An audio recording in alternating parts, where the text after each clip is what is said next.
Alam mo ba kahit na may trabaho at sweldo, pero ang dami pong mga kababayan natin nalulunod pa rin sa utang. Bakit? Hindi kasi naintindihan ang simpleng konsepto ng cash flow.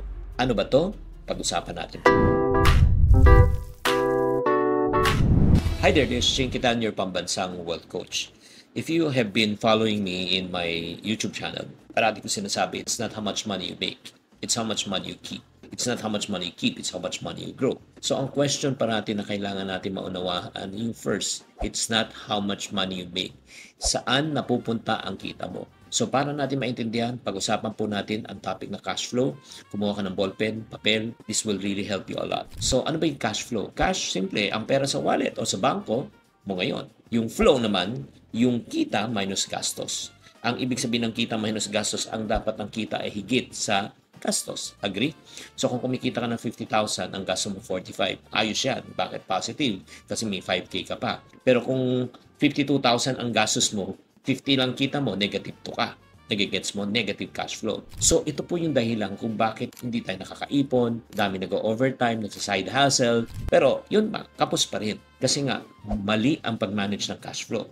Kaya nga, bakit mahalaga po ang cash flow? Kasi kung positive ang cash flow mo, number one, may sobra ka, pwede ka makaipon, diba? Iwas utang. Tapos, pwede ka magnegosyo, pwede ka mag-invest. Ma-achieve mo yung mga financial goals mo, travel, bahay, sasakyan. Kung positive ang cash flow mo, agree? Kung negative naman cash flow, syempre, utang dito, utang doon, nasisira ang credit score mo, lagi kang stress at wala kang peace of mind. Ikaw ba yan? Kaya nga, very important, ask yourself, positive ba yung income mo o negative? Diba? Ikaw, pakitype lang sa comment section kung ikaw ay positive cash flow or negative cash flow. Pakitype lang po. So right now, para mas malinaw po ang ating cash flow, ano po talaga ang mga components? Okay, isa-isahin po natin.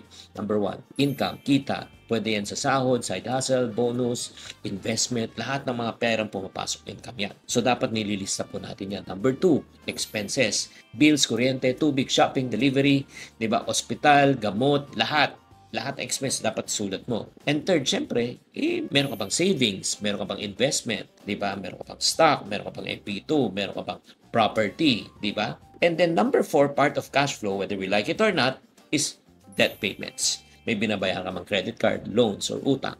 Diba? At syempre, huwag natin kalimutan ang taxes. Diba? Kailangan po yung buwis. O, diba? Para pang support sa ating gobyerno. At syempre, alam na this. Diba? Withholding tax, diba? Quarterly dues, lahat. Business tax, real estate tax. And syempre, other inflows and outflows na mga iba pang pwedeng may regalo, pwedeng may inheritance tax, pero biglaan, yun nga. Yun po ang tinatawag na cash flow. And whether we like it or not, cash flow talaga is king.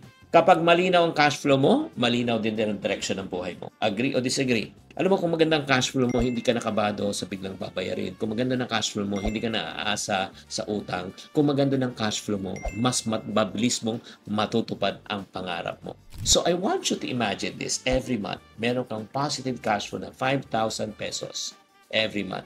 That's 60,000 pesos per year. So, yung 60,000 na extra, may emergency fund ka na. Pwede ka mag-start ng business o pwede magawing travel fund. Pero, ito yung catch. Knowing cash flow is one thing. But living it out is another thing.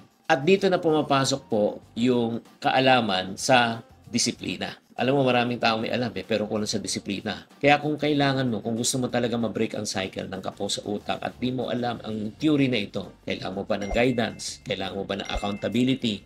Kailangan mo ng system para masundan mo yung tamang cash flow? Sa session na ito, matutunan mo kung paano i-apply ang cash flow strategies. I-reset ang money habits mo, gumawa ka ng plan na swak sa lifestyle mo. So if you want to be part of this Coach Me session, type Coach Me na lang sa comment section or click the link sa description para makasama ka. Limited slots lang, you have to qualify in order for me to teach you. So if you're interested, take action right now. I hope that you are enlightened. Always remember, ang pera hindi lang dumadaan dapat sa palad. Dapat dumadaan, tumitigil at lumalago. Cash flow is clarity and clarity is power. See you inside Coach Me. Chinky Tan, with over 6 million Facebook followers, 2.8 million YouTube subscribers, and 2.4 million TikTok fans, is now all out to share with you the most practical, simplest path to lasting wealth.